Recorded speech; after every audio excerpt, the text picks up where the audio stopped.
Hello, good morning, and welcome back once again.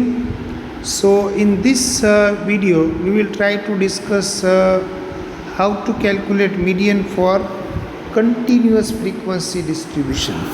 Now, friends, પહેલા એ સમજી લો what is continuous frequency distribution. Continuous frequency distribution means જ્યારે તમને classes અને frequency આપ્યું હોય like this.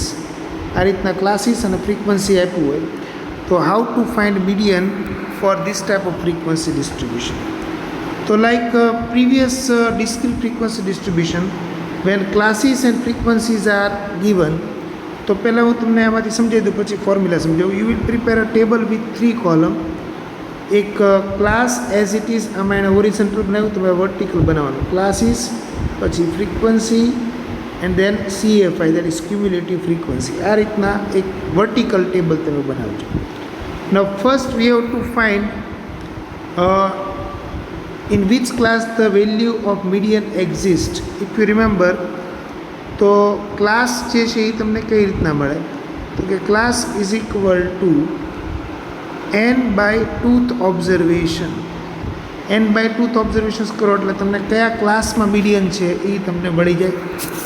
CFI રિફર કરો તો.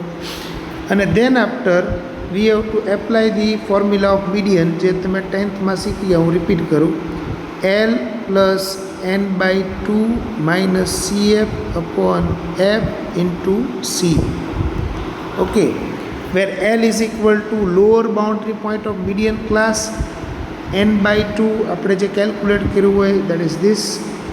CF એટલે cumulative frequency of preceding class prior to median class, frequency of median class that is F, and class length. Now we try to understand with the help of practical example, then you will get a better idea. Example 22. Okay, આ એક practice કરજો બુકમાં. The number of check deposited in bank per day has the following frequency distribution. So you can see classes and frequencies are given, that means it is continuous frequency distribution. So prepare a table, vertical table આ રીતના બનાવજો. Class, પછી frequency and CFI. Okay, અહીંયા જે horizontal બનાવે એને vertical કરી નાખો. Now first we will find the median class. તો n બાય ટૂથ ઓબ્ઝર્વેશન, તો n કેટલા લેવાનું? 50. બરાબર. ટોટલ કેટલા ઓબ્ઝર્વેશન્સ છે? 50. Total of all frequencies 50.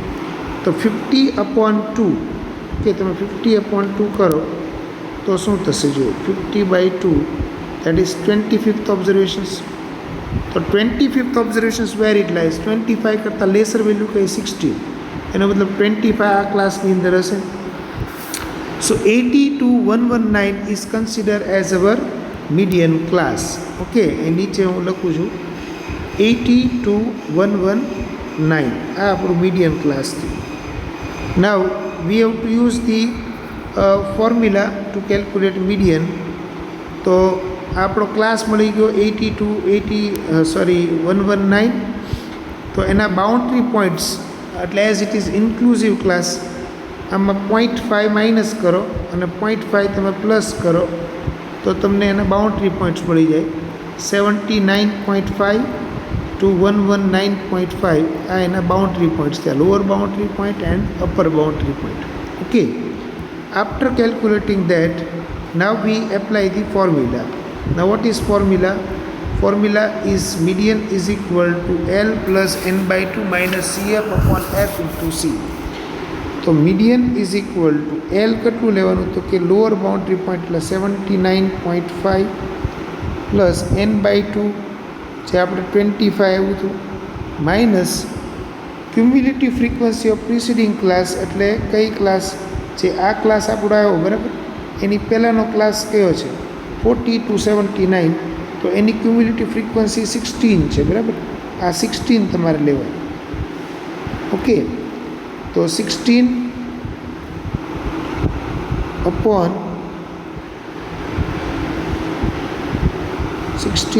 Upon frequency of median class, જે આપણો મીડિયન ક્લાસ છે 80 to 119, એની ફ્રીક્વન્સી ઉપરથી જુઓ તો it is 23 into class length કેટલી છે? 40, બરાબર. 79.5 to 119.5 નો ડિફરન્સ 40 થાય. બસ, પછી મેથેમેટિકલી તમે એનું સોલ્યુશન્સ કરો તો you will get the median 95.15. હવે આ જે મેથડ છે બરાબર, જે કેલ્ક્યુલેશન્સ મેથડ, એ બધા સમય એક સરખી જ રહી.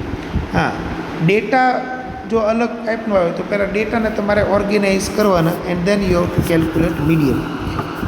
ફોર એક્ઝામ્પલ, નેક્સ્ટ એક્ઝામ્પલ છે ને એની અંદર તમે જુઓ ડેટા થોડા અલગ રીતે પ્રેઝન્ટ કર્યા, અપ ટુ 200 અપ ટુ 400 એવી રીતના આપ્યું છે. આઈ એમ રીડિંગ એક્ઝામ્પલ 23. શું ચેન્જ કરવાનું, પછી રેગ્યુલર સમ થઈ જાય છે. The data about monthly expenditure on petrol of 75 families given in the following table. Find median expenditure on petrol for these families. So instead of giving class, તમને શું આપ્યું, up to 200 up to 400 એવી રીતે up to 200ના ગેપથી આપ્યું. તો આપણે શું કરીએ કે પહેલાં એના ક્લાસીસ બનાવી નાખીએ. Up to 200 as it is રહેવા દઈએ 2, બરાબર. અપ ટુ 400 8 છે, તો 200 ટુ 400માં કેટલી ફ્રીક્વન્સી હશે, તો ઇઝ ઇક્વલ ટુ 8 માઇનસ 2 કરો. કારણ કે અપ ટુ લોજિકલી સમજવાની ટ્રાય કરજો. અપ ટુ 400 ઇટ ઇઝ 8 અને અપ ટુ 200 ઇટ ઇઝ 2, તો 8 માઇનસ 2 કરો તો ફ્રીક્વન્સી તમને મળી ગઈ 6. 200 ટુ 400માં આ બહુ ધ્યાનથી સમજજો. પછી અપ ટુ 600 તમે જુઓ તો 17 છે અને અપ ટુ 400 8 છે. તો તમારે 400 ટુ 600ની ફ્રીક્વન્સીઝ જોતી હોય તો એ કઈ રીતના મળે કે પહેલાં 17 લઈ લો, માઇનસ કેટલા કરો 8 એટલે 9 આવે. એવી રીતના તમારે પ્રિસીડિંગ ફ્રીક્વન્સીઝ જે છે એ માઇનસ કરતા જાઓ એટલે તમને ફ્રીક્વન્સી ઓફ ક્લાસ મળી જાય. માની લો કે છેલ્લું અપ ટુ 1200 છે, તો 1000 ટુ 1200 એમાં ફ્રીક્વન્સી કઈ રીતના નક્કી થશે, લાસ્ટ ક્લાસની ફ્રીક્વન્સી, બરાબર. અહીંયા ધ્યાનથી સમજજો. 1000 ટુ 200, તો એમાં તમારે શું કરવાનું, 1000 થી 1200 અપ ટુ 1275 છે. હા, એમાંથી 57 તમે માઇનસ કરો, એનો મતલબ બાકીની ફ્રીક્વન્સીઝ જે છે એ 1000 ટુ 1200ની વચ્ચે થાય કે. So this is how frequency of each class is determine. બસ પછી તમારો એક્ઝામ્પલ જે છે it becomes exactly like example 22, જે ઉપરનો સમ કર્યો. CA5 કોલમ બનાવો, બરાબર. ટોટલ 75 ઓબ્ઝર્વેશન્સ છે. મીડિયન ક્લાસ ઓબ્ટેન કરો 75/2, તો 37.5, બરાબર. તો 37.5 કરતાં લેસર વેલ્યુ 32 છે, તો એનો મતલબ 37.5 આ ક્લાસમાં આવ્યું 800 ટુ 1000, બરાબર. તો 800 two 1000 is our median class, you can see.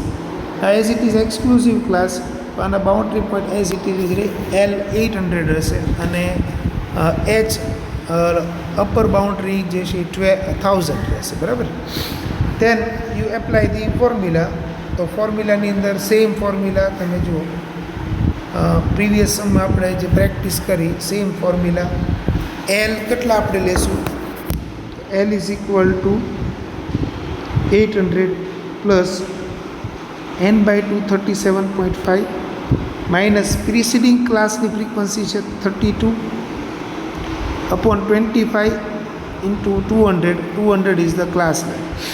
In short, previous સમની કમ્પેર તમે કરો તો એક્ઝેક્ટલી પ્રીવિયસ સમની જેવો જ છે, ખાલી ઇનિશિયલી જે ડેટા કન્વર્ઝન્સ છે એ તમારે ખાસ ઓબ્ઝર્વ કરવાનું છે, બરાબર. Otherwise the rest of the sum is similar to example 22. So 22 and 23. હવે 24માં બી એક્ઝેક્ટલી સેમ જ છે, ખાલી એમાં અબવ કરીને આપ્યું છે. તો એમાં ફ્રીક્વન્સીઝ કઈ રીતના તમે ઓબ્ટેન કરશો, જો 250 એન્ડ અબવ, 270 એન્ડ અબવ, 290, 30 એવી રીતના અબવ કરીને તમને આપ્યું છે, બરાબર. હવે તમારે શું કરવું કે 250 ટુ 270ની ફ્રીક્વન્સી તમારે ઓબ્ટેન કરવી છે. તો 270 અબવ કેટલા છે 133 માઇનસ 150 કરો, બરાબર. અહીંયા બી પ્રિસીડિંગ તમે માઇનસ કરતા જાઓ. સોરી મારી ભૂલ થઈ છે. કઈ રીતના કરશો તમે, 250 એન્ડ અબવ ઇઝ 150, એમાંથી માઇનસ 133, નેક્સ્ટ માઇનસ કરો તો 17 is the frequency of 250 to 270. In short, તમારે શું કરવાનું કે જે ક્લાસ હોય એમાંથી પ્રિસીડિંગ તમારે માઇનસ કરવાનું, સક્સીડિંગ નેક્સ્ટ હોય માઇનસ કરતી જવાનું. 270 ટુ 290માં શું થશે? 133 માઇનસ 108, એની ફ્રીક્વન્સી તમને 25 મળી. પછી 290 ટુ 310, તો એમાં શું કરશું? 108 માઇનસ 76, તો 32 મળે. હવે પછીનો ક્લાસ જે છે ને એમાં તમે નોટિસ કરો, 310 320, એનો મતલબ અહીંયા ક્લાસ લેન્થ 10ની થઈ જશે. આ બધામાં 20ની ક્લાસ લેન્થ છે, ત્યારે આમાં ક્લાસ લેન્થ 10ની થઈ જશે. ઓકે, તો એમાં કરવાનું તો એમ જ, 76 minus 41 is equal two 35.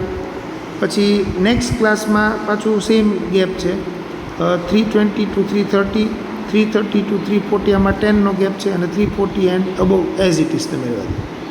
In short, તમે નેક્સ્ટ માઇનસ કરતા જાઓ એટલે તમને ગિવન ક્લાસની ફ્રીક્વન્સીઝ તમને મળી જાય.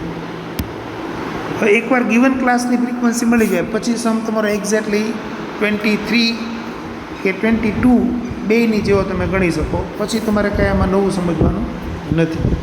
બરાબર? સેમ પેટર્નથી પહેલાં મીડિયમ ક્લાસ ઓપ્ટેન કરો. તો મીડિયમ ક્લાસ 75 તો ઓબ્ઝર્વેશન, તો 75 109માં આવે. તો 310 ટુ 320 આ મીડિયમ ક્લાસ છે, આની ક્લાસ લેન્થ 10 છે, એ ધ્યાન રાખજો. ઓકે, બસ. પછી ફોર્મ્યુલા બી સેમ જ છે. સેમ ફોર્મ્યુલામાં તમે મૂકો. અહીંયા સી શું લેવાનું એ ખાસ ધ્યાન રાખો. She is 10. બધા ક્લાસમાં, અમુક ક્લાસમાં 20ની ક્લાસ લેન્થ છે, પણ આપણે જે મીડિયમ ક્લાસ હોય એની ફ્રીક્વન્સી તમારે લખવાની. Okay, so this is the end of concept of median. You can go through the advantages and disadvantages. In next lecture we will discuss quartiles, deciles and percentiles. એ હું તમને સમજાવીશ. Okay, thank you.